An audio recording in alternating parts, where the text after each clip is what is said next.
আজকের গোয়েন্দা হলো গোগোল, যাকে সৃষ্টি করেছিলেন সমরেশ বসু, যিনি জন্মগ্রহণ করেছিলেন 1924 সালের 11ই ডিসেম্বর বিক্রমপুরে এবং তার মহাপ্রয়াণ ঘটে 1988 সালের 12ই মার্চ কলকাতায়। তার প্রতি গভীর শ্রদ্ধা নিবেদন করে শুরু করছি আজকের গল্প, হারানো বুদ্ধ মূর্তি উদ্ধার।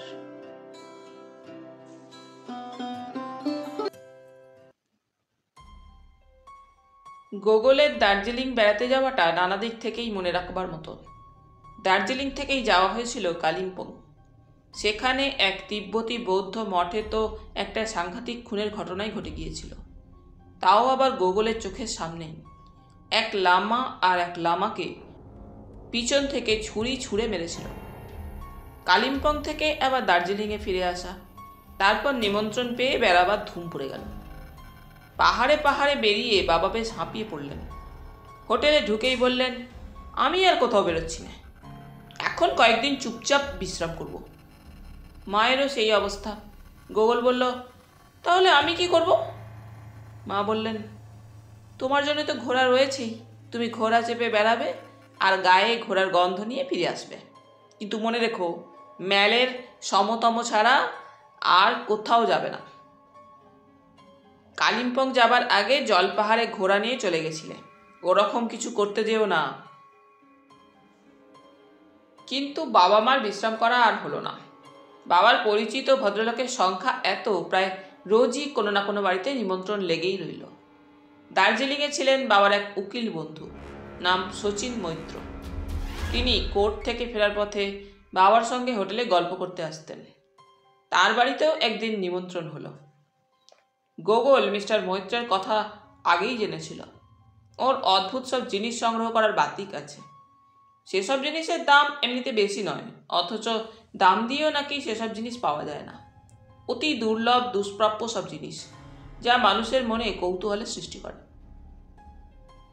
গোগল জানতো ওটাকে কিউরিও সংগ্রহ করা বলে। মিস্টার মৈত্র ভারতবর্ষের যেখানে যখন গিয়েছেন সেখান থেকে কিছু না কিছু সংগ্রহ করে এনেছেন। তার মধ্যে রাজস্থানের আদিবাসী মেয়েরা গলায় যে পাথরের মালা ব্যবহার করে তাও যেমন আছে, তেমনি সিকিমের রাজপ্রাসাদের রাজার দেহরক্ষীর বিশেষ তলোয়ারও আছে। সেই তলোয়ারটা তিনি রাজার কাছে চেয়ে এনেছিলেন। রাজা নাকি তাকে খুশি হয়েই সেটা দান করেছিলেন। তাছাড়া দার্জিলিং, কালিম্পং, গ্যাংটক এসব জায়গায় নাকি বিস্তর আর অদ্ভুত সব কিউরিও সংগ্রহ হয়। মিস্টার মৈত্রের বাড়িতে যেদিন গোগলেরা নিমন্ত্রণ খেতে গেল, সেই দিন গোগল তার অদ্ভুত সংগ্রহ সব দেখল। গোগলের উৎসাহ দেখে উনি নিজেই সব দেখালেন। চীন, জাপান, বার্মা, এশিয়ার নানা মুলুকের তামার আর রূপোর টাকা পয়সা তো ছিলই, যাকে বলে মুদ্রা। এমনকি প্রাগৈতিহাসিক যুগের মাটির মুদ্রাও তার কাছে ছিল। সোনার উপর ছোটোখাটো জিনিসও কম ছিল না। ড্রাগন মুখ আংটি থেকে তিব্বতী নানা পাথরের জিনিস, বিচিত্র সব পশুর নখ, লেজ, নানা দেশের পোশাক, টুপি, মহিলাদের ব্যবহারের অদ্ভুত সব মাথার ক্লিপ, ব্রোচ, কিছু আর বাকি নেই। এমনকি অদ্ভুত দেখতে সব নানা দেশি দোয়াত কলমও বাদ ছিল না। তার মধ্যে একটা জিনিস গোগলের খুবই অদ্ভুত মনে হয়েছিল। মাত্র 1.5 ইঞ্চি লম্বা একটি বুদ্ধ মূর্তি, সেটা তামার তৈরি। কিন্তু বুদ্ধের গলার কাছ থেকে টান দিলেই মাথাটা খুলে যায়। মাথার ভিতর দিকে একটা চকচকে পাথর, অনেকটা হীরের মতোই দেখতে, আর সেই হীরের গায়ে লাগানো আছে চকচকে সরু একটা ছুঁচ। গোগল অবাক হয়ে জিজ্ঞেস করল, এটা কি? গোগল একলাই দেখছিল না। মিস্টার মৈত্রের বন্ধু এবং গোগলের বাবারও বিশেষ পরিচিত মিস্টার গাঙ্গুলিও দেখছিলেন। গোগলের কথা শুনে মিস্টার মৈত্র বললেন, আমাকে যে এটা দিয়েছিল সে একজন তিব্বতী রিফিউজি। এটার জন্য সে মাত্র 50 টাকা দাম নিয়েছিল। আমি তাকে জিজ্ঞেস করেছিলাম ওই ছুঁচটা এভাবে পাথরে গাঁথা কেন। জবাবে সে বলেছিল, আসলে বুদ্ধের শরীরের ভেতরের অংশে যে ফাঁপা জায়গাটা রয়েছে ওর মধ্যে একরকম আঠার মতো বিষ থাকে। ছুঁচটা সেই বিষের আঠায় গোঁজা থাকে। ছুঁচটা মাত্র ইঞ্চিখানেক লম্বা বটে, কিন্তু ওটা দিয়ে কারোর গায়ে ফুটিয়ে দিলে সে কয়েক মিনিটের মধ্যেই মারা যাবে। বাবা বলে উঠলেন, কি সাংঘাতিক! না ভাই মৈত্র, এসব মারাত্মক জিনিস তোমার কেনা উচিত হয়নি। এসব তো খুনিরা ব্যবহার করে। মিস্টার মৈত্র হেসে বললেন, ভয় নেই, এর মধ্যে এখন আর বিষ নেই। আমি কারোকে খুন করার জন্য এটা কিনিনি, একটা রেয়ার কিউরিও হিসাবেই কিনেছি। বুদ্ধ হলেন অহিংসার প্রতীক, আর দেখো তারই ছোট্ট একটা তামার মূর্তির মধ্যে কি ভীষণ মারণাস্ত্র লুকিয়ে রয়েছে। কিন্তু ছোট্ট তামার মূর্তিটা খুবই সুন্দর, আমি সেজন্যই কিনেছি। এই সময় হঠাৎ কলিং বেল বেজে উঠল। মিস্টার গাঙ্গুলি দরজার দিকে তাকালেন। মিস্টার মৈত্র গেলেন দরজা খুলতে। গোগল বাবার সঙ্গে বাইরের ঘরে গেল। মিস্টার গাঙ্গুলি ওদের পিছনে পিছনে এলেন। বাইরের দরজা খুলতে দেখা গেল মিসেস গাঙ্গুলি তার 2 মেয়েকে নিয়ে এসেছেন। মিস্টার মৈত্র বললেন, আসুন আসুন, মিস্টার গাঙ্গুলি বলছিলেন আপনাদের আসতে একটু দেরি হবে। মিসেস গাঙ্গুলি বললেন, হ্যাঁ, আমরা স্নান সেরে এলাম। মিস্টার গাঙ্গুলির তো শীত বেশি, উনি রোজ স্নান করেন না, আমরা আবার তা পারিনি। মিস্টার গাঙ্গুলি স্যুট পরে টাই বেঁধে এসেছিলেন। তিনি কেবল হাসলেন, কোনো কথা বললেন না। গোগল দেখল মিস্টার গাঙ্গুলির মুখটা কেমন লাল দেখাচ্ছে। তিনি ঘামছেনও বটে, শীত করলে ঘামবেন কেন? গোগলের খুব অবাক লাগলো। যাই হোক, দুপুরে খাওয়ার পরে খানিকক্ষণ গল্প গুজব হলো, তারপর বিদায়ের পালা। গোগল বাবা মায়ের সঙ্গে হোটেলে ফিরে এলো। মিস্টার গাঙ্গুলির স্ত্রীও গোগলদের সঙ্গে ফিরতে চেয়েছিলেন, কারণ মেলে একটু বেরিয়ে যাওয়ার ইচ্ছে ছিল, কিন্তু মিস্টার গাঙ্গুলি ব্যস্তভাবে বললেন তাকে তাড়াতাড়ি ফিরতে হবে, এখন ওপরে উঠলে ফিরতে দেরি হয়ে যাবে।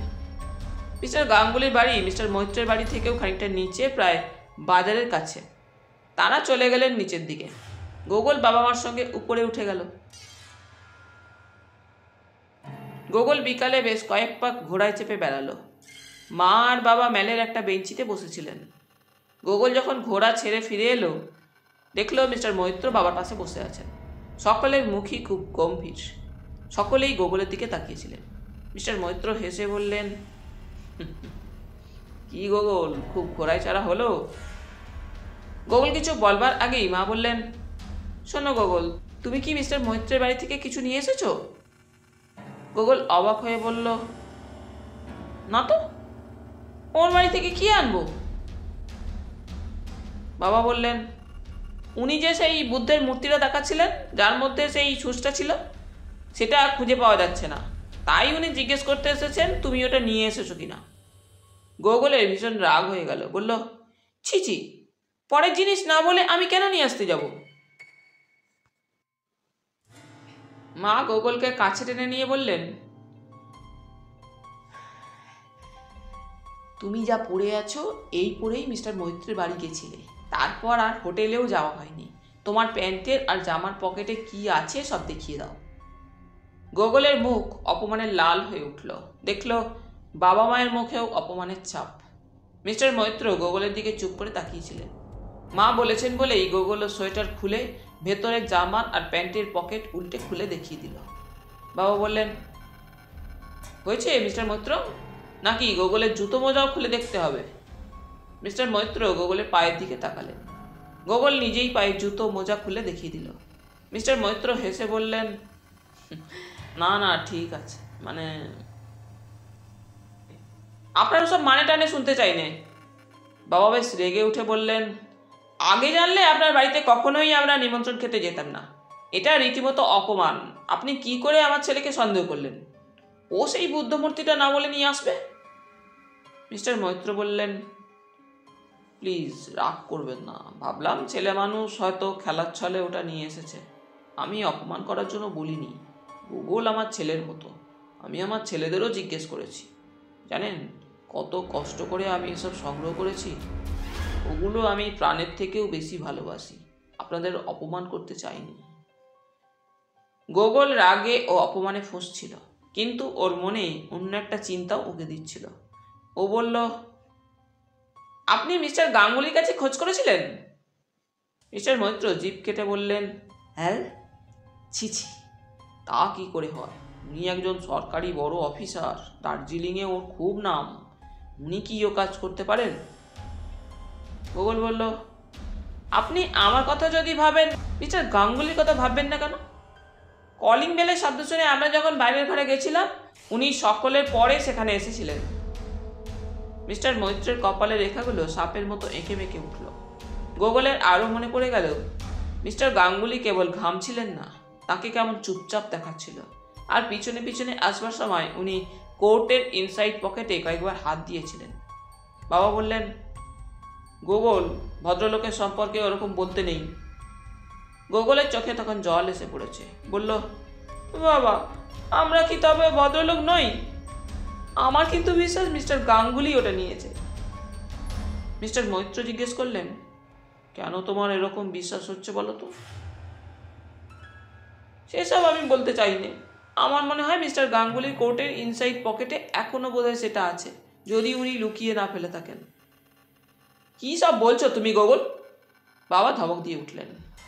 মিস্টার মৈত্র বললেন, সমরেশবাবু, গোগল যখন এরকমভাবে বলছে নিশ্চয়ই তার কোনো কারণ আছে। অবশ্য তিনি একজন মস্ত অফিসার। তবু চলুন না, সবাই মিলে একবার তার বাড়িতে যাই। বাবা মায়ের দিকে তাকালেন। মা বললেন, গিয়ে দেখাই যাক না। মিস্টার মৈত্র উঠে দাঁড়ালেন। বাবা মাও উঠলেন। গোগল তাদের সঙ্গে আহিত ম্যানসনের পাশ দিয়ে নিচের রাস্তায় হেঁটে চলল। বাজারের কাছাকাছি মিস্টার গাঙ্গুলির বাড়ি পৌঁছতে সময় লাগলো প্রায় 15 মিনিট। সামনের কাচের জানালা দরজা বন্ধ ছিল। কলিং বেল টিপতেই একজন নেপালি মেয়ে এসে দরজা খুলে দিল। ভিতরে ঢুকে দেখা গেল মিস্টার গাঙ্গুলি পাজামার উপরে সোয়েটার আর শাল চাপিয়ে বসে একটা ম্যাগাজিন পড়ছেন। সবাইকে দেখে খুব অবাক হয়ে গেলেন। গোগল দেখল তার চোখে মুখে একটা ব্যস্তত্রস্ত ভাব। উঠে দাঁড়িয়ে বললেন, কি ব্যাপার? আসুন আসুন, বসুন। আমার স্ত্রী আর মেয়েরা সিনেমা দেখতে গেছে। মিস্টার গাঙ্গুলি তারপর বললেন, বসুন, একটু চা করতে বলি। কাঞ্চি, তুমি একটু চা বানাও। গোগল বলল, আমি একটু বাথরুমে যাব। গোগল মিস্টার গাঙ্গুলির সঙ্গে অন্য ঘরের ভিতরে ঢুকলো। সেটা একটা শোবার ঘর। ঘরের সঙ্গেই বাথরুম। এক পাশে কাঠের পার্টিশন দেওয়া একটা ঘেরাওয়ের মধ্যে ব্র্যাকেটে ঝোলানো ট্রাউজার, শার্ট, কোট, শাড়ি, জামাও রয়েছে, আর একটা ড্রেসিং টেবিল। মিস্টার গাঙ্গুলি গোগলকে বাথরুমের দরজা দেখিয়ে বললেন, আমি যাচ্ছি, তুমি ঘুরে এসো। মিস্টার গাঙ্গুলি চলে গেলেন। গোগল বাথরুমের দরজা পর্যন্ত গেল। মিস্টার গাঙ্গুলি চলে যেতেই ও কাঠের পার্টিশনের মধ্যে ঢুকে গেল। মিস্টার গাঙ্গুলি যে কোটটা পরে গিয়েছিলেন সেটা ওর চোখে পড়ল। প্রত্যেকটা পকেট হাতড়ে সেই বুদ্ধমূর্তি পেল না। গোগলের লজ্জা আর ভয় দুই হলো, কিন্তু ওর বিশ্বাস একেবারে অনড়। ও পাগলের মতো মিস্টার গাঙ্গুলির সব ট্রাউজার আর পকেট হাতড়াতে লাগলো। শেষ পর্যন্ত একটা নীল জ্যাকেটের পকেটে হাত ঢোকাতেই একটা কাগজের প্যাকেট পাওয়া গেল। গোগল প্যাকেটটা খুলতেই বেরিয়ে পড়ল সেই বুদ্ধমূর্তি। ওর বুকের মধ্যে তখন ধপধপ করছে, নিঃশ্বাস পড়ছে জোরে জোরে। তাড়াতাড়ি সেটা নীল জ্যাকেটের পকেটে ঠিক জায়গায় রেখে ফিরে এলো বসবার ঘরে। মিস্টার মৈত্র, বাবা মা সবাই ওর দিকে তাকালেন। মিস্টার গাঙ্গুলি বললেন, কি গোগল, কোনো অসুবিধা হয়নি তো? গোগলের মুখ লাল। ও মিস্টার মৈত্রের পাশে বসে বলল, না, আমাকে একটা কাগজ পেন্সিল দেবেন? মিস্টার গাঙ্গুলি হেসে জিজ্ঞেস করলেন, নিশ্চয়ই দেব, কি করবে? গোগল বলল, আমি একটা চিঠি লিখব। মিস্টার গাঙ্গুলি হেসে উঠে কাছের টেবিল থেকে কাগজের প্যাড আর পেন্সিল এনে দিয়ে বললেন, সত্যি আমাদের মাঝখানে ও আর কি করবে, নিশ্চয়ই কলকাতার কোনো বন্ধুকে চিঠি লিখবে। গোগল কিছু বলল না, মায়ের দিকে একবার দেখল, তারপর কাগজের প্যাড কোলের উপর রাখল। মিস্টার গাঙ্গুলি তখন এবারের মে মাসেও দার্জিলিংয়ে কেমন শীত সে কথা বাবাকে বলছিলেন। মিস্টার মৈত্রের চোখ গোগলের কোলে রাখা কাগজের প্যাডের দিকে। গোগল লিখল, বুদ্ধমূর্তিটা শোবার ঘরের ব্রাকেটে নীল জ্যাকেটের পকেটে রয়েছে।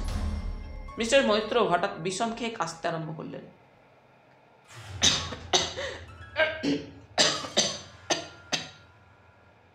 মিস্টার গাঙ্গুলি ব্যস্ত হয়ে বললেন, কি হলো মিস্টার মৈত্র? মিস্টার মৈত্র বললেন, শরীরটা খুব ভালো লাগছে না, অসময়ে খেয়েই, জানেন তো, দার্জিলিংয়ের জল আমার সহ্য হয় না, আমি একটু বাথরুম থেকে ঘুরে আসি। মিস্টার গাঙ্গুলি বললেন, যান, আপনি তো আমার বাড়ি সবই চেনেন। হ্যাঁ হ্যাঁ, আমাকে আর কিছু চেনাতে হবে না স্যার, বলে মিস্টার মৈত্র উঠে গেলেন। নেপালি মেয়েটি ট্রেতে করে চায়ের কাপ আর ঢাকনা দেওয়া টিপটটা সাজিয়ে এনে টেবিলে রাখল। মিস্টার গাঙ্গুলি সকলের কাপে চা ঢেলে দিলেন। মিস্টার মৈত্র ফিরে এলেন, তার দুই চোখ খুশিতে জ্বলজ্বল করছে। গোগলের পাশে এসে বসলেন। গোগল কাগজের প্যাড থেকে লেখা কাগজটা ছিঁড়ে নিল। মিস্টার গাঙ্গুলি বললেন, কি হলো, চিঠি লেখা হয়ে গেল? গোগল বলল, হ্যাঁ। চা খাবার পরে দু চার কথাবার্তা বলে সকলেই উঠে পড়লেন। তখন সন্ধ্যা উতরে গিয়েছে, রাস্তায় আলো জ্বলছে।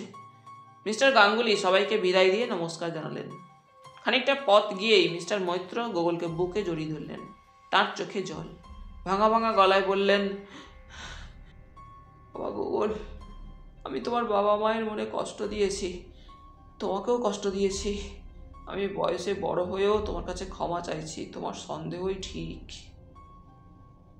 মিস্টার মৈত্র বুদ্ধমূর্তিটা খুলে বাবা মাকে দেখালেন, কিন্তু তখনও তার চোখ থেকে জল পড়ছে। বাবার হাত ধরে বারে বারে ক্ষমা চাইতে লাগলেন, আর পাগলের মতোই গোগলকে আদর করতে লাগলেন। বাবা বললেন, মিস্টার মৈত্র, আপনার মনের অবস্থা বুঝেছি। এখন আর আমরা কিছু মনে করছি না, আপনার শখের জিনিসটা ফেরত পেয়েছেন, সেটাই আসল কথা। মিস্টার মৈত্র বললেন, আর সেটা গোগলের জন্য। গোগলের অনারে আজ রাত্রেও আমার বাড়িতে আপনাদের নিমন্ত্রণ, চলুন সবাই আমার বাড়িতে। মা বললেন, মিস্টার গাঙ্গুলি কি ভাববেন সবই বুঝতে পারবেন, কিন্তু মুখ ফুটে কিছুই বলতে পারবেন না। এটাও বুঝবেন গোগলই কাণ্ডটা ঘটিয়েছে। বলে তিনি গোগলকে একেবারে কোলে তুলে নিলেন। বললেন, জানো গোগল, মিস্টার গাঙ্গুলির ওটা নিশ্চয়ই একটা রোগ। এই রোগের নাম ক্লিপ্টোম্যানিয়া। উনি চোর নন, তবে একরকমের চুরিই বটে। বাবা বললেন, ঠিকই বলেছ, নইলে মিস্টার গাঙ্গুলির মতো লোক এটা নিয়ে আসবেন কেন? কিন্তু একেই বলে টিট ফর ট্যাট।